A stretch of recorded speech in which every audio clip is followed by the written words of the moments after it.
Welcome to the Slop Temple. We pray this video helps. You start by confirming you're signed into the user account you want to lock. This prevents locking the wrong profile. Once done, try the quick test. Press Windows plus L to immediately lock the screen.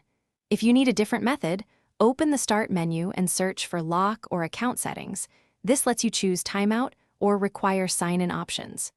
Make sure to save any open work before testing so nothing is lost during the lock. You now configure automatic locking so it happens without manual input. Open Settings, navigate to Accounts, then Sign-in options. Set Require Sign-in to when the PC wakes or choose a specific delay to match your workflow.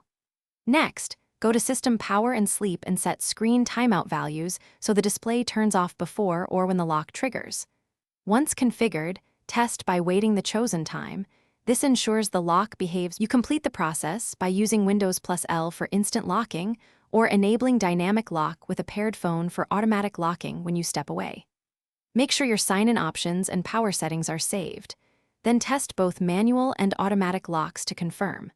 If the screen won't lock, try restarting File Explorer or check Group Policy/Registry settings that may override sign-in requirements. If needed, reboot the PC. This troubleshooting step resolves most.